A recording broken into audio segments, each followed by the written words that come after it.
ఆకాశవాణి ప్రాంతీయ వార్తలు చదువుతున్నది కె సుగుణ. ముఖ్యాంశాలు: రాష్ట్రంలో లభించే ఇనుప ఖనిజాన్ని సద్వినియోగం చేసుకుంటే రాష్ట్రాన్ని స్టీల్ హబ్గా తీర్చిదిద్దే అవకాశముందని ఆంధ్రప్రదేశ్ ముఖ్యమంత్రి నారా చంద్రబాబు నాయుడు అన్నారు. ఆంధ్రప్రదేశ్లో గుంతకల్, వాడి మధ్య నిర్మించే 3వ, 4వ రైల్వే లైన్ నిర్మాణ పనులకు కేంద్ర మంత్రిమండలి ఆర్థిక వ్యవహారాల కమిటీ ఆమోదం తెలిపింది. ప్రాథమిక, ఉన్నత పాఠశాల సాంకేతిక విద్యతో పాటు వైద్య విద్య సిలబస్లో కృత్రిమ మేధ వినియోగం, దాని ఉపయోగంపైన ఉన్నత స్థాయి కమిటీని నియమిస్తామని తెలంగాణ ముఖ్యమంత్రి రేవంత్ రెడ్డి చెప్పారు. ఆంధ్రప్రదేశ్లోని తిరుపతి జిల్లా శ్రీ సిటీలో 1,000 కోట్ల రూపాయల పెట్టుబడితో ఏర్పాటు చేస్తున్న ఎయిర్ కండిషన్ల తయారీ యూనిట్కు ఐటీ, విద్యాశాఖ మంత్రి నారా లోకేష్ ఈరోజు శంకుస్థాపన చేయనున్నారు. వార్తల వివరాలు: రాష్ట్రంలో లభించే ఇనుప ఖనిజాన్ని సద్వినియోగం చేసుకుంటే రాష్ట్రాన్ని స్టీల్ హబ్గా తీర్చిదిద్దే అవకాశముందని ఆంధ్రప్రదేశ్ ముఖ్యమంత్రి నారా చంద్రబాబు నాయుడు అన్నారు. రాష్ట్రంలో ఉక్కు రంగంలో 1.90 లక్షల కోట్ల రూపాయల పెట్టుబడులు రానున్నాయని ఆయన చెప్పారు. తద్వారా 1,52,000 మందికి ఉద్యోగాలు వస్తాయని అన్నారు. అమరావతిలోని రాష్ట్ర సచివాలయంలో ముఖ్యమంత్రి నిన్న గనుల శాఖపై సమీక్ష నిర్వహించారు. రాబోయే పెట్టుబడులకు అనుగుణంగా ఇనుప ఖనిజ ఉత్పత్తి పెంచాలని చంద్రబాబు నాయుడు అధికారులను ఆదేశించారు. మున్ముందు ఇనుప ఖనిజ వినియోగం 4 రెట్లు పెరగనుందని ముఖ్యమంత్రి తెలిపారు. రాష్ట్రంలోని 1,338 మిలియన్ టన్నుల ఇనుప ఖనిజ నిల్వలతో ప్రభుత్వానికి రాబడి పెరిగే వీలుంటుందని ఈ సందర్భంగా ముఖ్యమంత్రి అన్నారు. వెలిగొండ ప్రాజెక్టును 2026 సీజన్ కల్లా పూర్తి చేసి నీరు అందిస్తామని ఆంధ్రప్రదేశ్ జలవనరుల శాఖ మంత్రి నిమ్మల రామనాయుడు స్పష్టం చేశారు. మార్కాపురం జిల్లా డోర్నాల మండలం కొత్తూరు వద్ద నిర్మాణంలో ఉన్న వెలిగొండ ప్రాజెక్టు టన్నెల్ వద్ద నిన్న ఆయన అధికారులతో ప్రాజెక్టు పనుల పురోగతిపై సమీక్ష సమావేశం నిర్వహించారు. అనంతరం మంత్రి రామనాయుడు విలేకరులతో మాట్లాడుతూ వచ్చే సీజన్ కల్లా వెలిగొండ ప్రాజెక్టును పూర్తి చేసే లక్ష్యంతో పనులను యుద్ద ప్రాతిపదికన చేస్తున్నామని తెలిపారు. ఇటీవల డీజిల్ కొరత, సిబ్బంది కొరత వంటి కారణాలతో పనులలో కొంత జాప్యం జరిగిందని, వీటిని త్వరలోనే అధిగమించి నిర్దేశిత సమయంలోగా పూర్తి చేస్తామని చెప్పారు.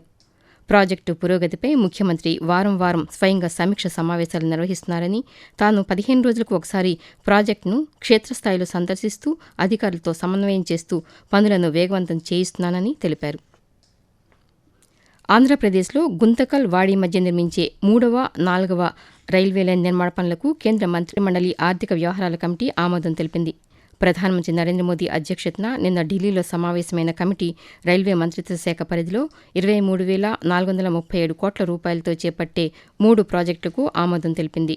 ఈ ప్రాజెక్టులలో గుంతకల్, వాడితో పాటు నాగ్దా, మధుర 3వ, 4వ రైల్వే లైన్ పనులు, బుధ్వాల్, సీతాపూర్ 3వ, 4వ లైన్ నిర్మాణ పనులు ఉన్నాయి. ప్రధానమంత్రి నరేంద్ర మోదీ నవభారత్ దార్శనికతకు అనుగుణంగా ఇవి రూపొందుతున్నాయి. ఈ ప్రాజెక్టులను పీఎం గతిశక్తి జాతీయ బృహత్ ప్రణాళిక ఆధారంగా రూపొందించారు. ప్రయాణికులు, వస్తువులు, సేవల రవాణాలో ఈ ప్రాజెక్టులు నిరంతరం అనుసంధానం కల్పిస్తాయి. ఆంధ్రప్రదేశ్, తెలంగాణ, మధ్యప్రదేశ్, రాజస్థాన్, ఉత్తరప్రదేశ్, కర్ణాటక రాష్ట్రాల్లోని 19 జిల్లాల మీదుగా 3 ప్రాజెక్టులు నిర్మాణం కానున్నాయి. రాజధాని రైతుల సమస్యలు పరిష్కరించేందుకు అధికారులు గ్రామాల్లో క్షేత్రస్థాయిలో పర్యటించాలని ఆంధ్రప్రదేశ్ పురపాలక శాఖ మంత్రి పి. నారాయణ స్పష్టం చేశారు. రాజధాని రైతుల సమస్యలు పరిష్కరించేందుకు అమరావతిలోని సిఆర్డీఏ కార్యాలయంలో నిన్న త్రిసభ్య కమిటీ సమావేశమై పలు సమస్యలపై చర్చించింది. ఈ సందర్భంగా మంత్రి నారాయణ మాట్లాడుతూ, ముఖ్యంగా గ్రామ కంటాలు ఒకటి సమస్య ఉంది, అదొక సమస్య. అక్కడ ఏదైతే హౌసెస్ పోతున్నాయో వాటర్ సమస్య కావచ్చు. అదేవిధంగా ఎగ్జిస్టింగ్ గ్రామాల్లో ఎవరైతే ఉండారో వాళ్ళకి ఇన్ఫ్రాస్ట్రక్చర్ ఏదైతే రోడ్స్ కానీ, డ్రైన్స్ కానీ, వాటర్ కానీ, కమ్యూనిటీ హాల్స్ కానీ వీటన్నిటి మీద అడ్జస్ట్ చేసి యాక్చువల్ గా షెడ్యూల్ వేసుకుని ఈ నెలాఖరు లోపల అన్ని గ్రామాలు తిరిగి వస్తా ఉన్నారు. నేను రైతు సోదరులందరికీ ఒకటే చెప్పేది, ఏదైతే పాలసీ ఉందో ఆ పాలసీని ఫాస్ట్ గా ఇంప్లిమెంట్ చేస్తాం. వాళ్ళు ఏ జిల్లాలో ఉండారో ఆ జిల్లాలో వాళ్ళకి 1% ఇవ్వమని గవర్నర్ ముఖ్యమంత్రి గారు ఆదేశించారు. దాని మీద కన్సర్న్ కలెక్టర్లు వాళ్ళని ఐడెంటిఫై చేసి వాళ్ళకి ఇవ్వటం జరుగుతుంది. ఆకాశవాణి ప్రాంతీయ వార్తలు వింటున్నారు. ప్రాథమిక, ఉన్నత పాఠశాల సాంకేతిక విద్యతో పాటు వైద్య విద్యా సిలబస్లో కృత్రిమ మేధ వినియోగం, దాని ఉపయోగంపైన ఉన్నత స్థాయి కమిటీని నియమిస్తామని తెలంగాణ ముఖ్యమంత్రి రేవంత్ రెడ్డి చెప్పారు. ఈ విషయంలో తగిన సలహాలు, సూచనలు ఇవ్వాలని రిజర్వ్ బ్యాంకు మాజీ గవర్నర్ రఘురాం రాజన్ను ఆయన కోరారు. తెలంగాణ భవిష్యత్తు ప్రణాళికపై నిన్న హైదరాబాద్లో ముఖ్యమంత్రి ఆధ్వర్యంలో జరిగిన సమావేశంలో ఉప ముఖ్యమంత్రి మల్లు భట్టి విక్రమార్క, ఐటీ పరిశ్రమల శాఖ మంత్రి దుద్దిళ్ల శ్రీధర్ బాబుతో పాటు ఇతర ఉన్నతాధికారులు పాల్గొన్నారు. ఈ సమావేశంలో రఘురాం రాజన్ వీడియో కాన్ఫరెన్స్ ద్వారా పాల్గొన్నారు. కృత్రిమ మేధ వినియోగంతో పాటు మధ్యస్థాయి ఉద్యోగాల కల్పన కోసం స్కిల్ యూనివర్సిటీ, అడ్వాన్స్డ్ టెక్నాలజీ సెంటర్లు ఏటీసీలను అభివృద్ది చేసినట్లు రేవంత్ రెడ్డి వివరించారు. ఆంధ్రప్రదేశ్లోని తిరుపతి జిల్లా శ్రీ సిటీలో 1,000 కోట్ల రూపాయల పెట్టుబడితో ఏర్పాటు చేస్తున్న ఎయిర్ కండిషన్ల తయారీ యూనిట్కు ఐటీ విద్యాశాఖ మంత్రి నారా లోకేష్ ఈరోజు శంకుస్థాపన చేయనున్నారు. ఏసీ తయారీ రంగంలో పేరొందిన క్యారియర్ గ్లోబల్ సంస్థ 1,000 కోట్ల రూపాయల పెట్టుబడితో శ్రీ సిటీలో అత్యాధునిక తయారీ యూనిట్ను ప్రారంభించనుంది. ఇళ్లలో, కార్యాలయాల్లో ఉపయోగించే 1 టన్ను, 2 టన్నుల సామర్థ్యం కలిగిన ఏసీలే కాకుండా డేటా సెంటర్లు, భారీ పారిశ్రామిక సముదాయాలకు వినియోగించే 1,000 టన్నుల నుంచి 5,000 టన్నుల సామర్థ్యం కలిగిన భారీ కూలింగ్ సిస్టమ్ను ఇక్కడ తయారు చేయనున్నారు. శ్రీ సిటీ పరిధిలోని ఆరూరు వద్ద ఈ పరిశ్రమకు ప్రభుత్వం 40 ఎకరాల స్థలం కేటాయించింది. ఈ పరిశ్రమ ద్వారా ప్రత్యక్షంగా 1,000 మందికి, పరోక్షంగా 2,000 మందికి ఉపాధి లభించే అవకాశం ఉంది. దక్షిణ కోస్తా రైల్వే జోన్ ప్రధాన కార్యాలయాన్ని విశాఖపట్నంలో ఏర్పాటు చేయడం శుభ పరిణామమని భారతీయ జనతా పార్టీ ఆంధ్రప్రదేశ్ అధ్యక్షులు పివిఎన్ మాధవ్ అన్నారు. ఈ ఏడాది జూన్ నుంచే ఇక్కడ అధికారిక కార్యకలాపాలు ప్రారంభమవుతాయని మాధవ్ వివరిస్తూ, south coastal railways head quarters at Visakhapatnam కోసం పోరాటం చేశాం. ఆ విధంగా ఒక స్పెషల్ రైల్వే జోన్ ఆంధ్రప్రదేశ్కి ఇవ్వటం, హెడ్ క్వార్టర్స్ విశాఖపట్నం పెట్టడం, దేశంలో ఎక్కడా లేని విధంగా ఒక రాష్ట్రానికి ఒక జోన్ రావడం ఏదైతుందో నిజంగానే గొప్ప విషయం. జీఎం ర్యాంక్ ఆఫీసర్ని పెట్టడం, అలాగే ఏడీఆర్ఎం ని పెట్టడం, ఇవన్నీ చేయడం జరిగింది. దాన్ని పూర్తి స్థాయి ఆపరేషన్లో తీసుకొచ్చే గెజిట్ నోటిఫికేషన్ రావడం చాలా ఆనందాన్ని పంచుకుంటాం. రాబో కాలంలో రైల్వేస్ లో పెద్ద ఎత్తున పెట్టుబడులు రాబోతున్నాయి. అన్ని 4 వేస్ అవటం, ఒక బుల్లెట్ ట్రైన్ అమరావతి నుంచి దేశంలోని అన్ని నగరాలకు కలపాలని ఒక ప్రయత్నం, ఇవన్నీ కూడా అద్భుతాలు. జూన్ 1వ తారీఖు నుంచి పూర్తి స్థాయి కార్యకలాపాలు అమలవుతాయని చెప్పారు. రాష్ట్రంలో ఏడాదికి 450 లక్షల మెట్రిక్ టన్నుల ఉద్యాన శాఖ ఉత్పత్తులు సాధించాలనేది లక్ష్యంగా పెట్టుకున్నట్లు ఆంధ్రప్రదేశ్ ముఖ్యమంత్రి నారా చంద్రబాబు నాయుడు తెలిపారు. 2026-27 సంవత్సరానికి నాబార్డు రూపొందించిన 5.11 లక్షల కోట్ల రూపాయల వార్షిక రుణ ప్రణాళికను ఆయన నిన్న అమరావతి సచివాలయంలో ఆవిష్కరించారు. హార్టికల్చర్ను ప్రోత్సహించాలనే ప్రభుత్వ ఆలోచనలకు మద్దతుగా ఉండాలని బ్యాంకులు, నాబార్డు ప్రతినిధులను ముఖ్యమంత్రి కోరారు.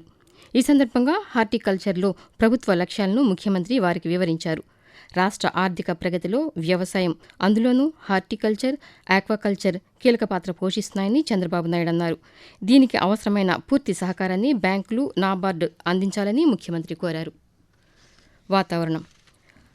ఆంధ్రప్రదేశ్లో రాగల 2 రోజుల్లో తేలికపాటి నుంచి ఓ మోస్తరు వర్షాలు లేదా ఉరుములతో కూడిన జల్లులు కురిసే అవకాశం ఉందని అమరావతిలోని భారత వాతావరణ కేంద్రం తెలిపింది.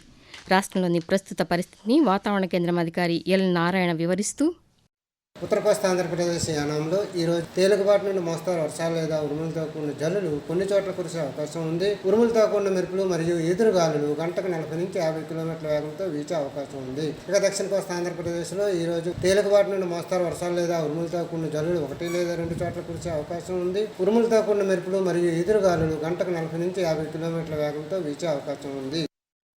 తెలంగాణలో రాగల 4 రోజుల్లో తేలికపాటి నుంచి ఓ మోస్తరు వర్షాలు అక్కడక్కడ కురిసే అవకాశం ఉందని హైదరాబాద్ వాతావరణ కేంద్రం తెలిపింది. ప్రాంతీయ వార్తలు ముగించే ముందు ముఖ్యాంశాలు మరొకసారి. రాష్ట్రంలో లభించే ఇనుప ఖనిజాన్ని సద్వినియోగం చేసుకుంటే రాష్ట్రాన్ని స్టీల్ హబ్గా తీర్చిదిద్దే అవకాశం ఉందని ఆంధ్రప్రదేశ్ ముఖ్యమంత్రి నారా చంద్రబాబు నాయుడు అన్నారు. ఆంధ్రప్రదేశ్లో గుంతకల్, వాడి మధ్య నిర్మించే 3వ, 4వ రైల్వే లైన్ నిర్మాణ పనులకు కేంద్ర మంత్రిమండలి ఆర్థిక వ్యవహారాల కమిటీ ఆమోదం తెలిపింది.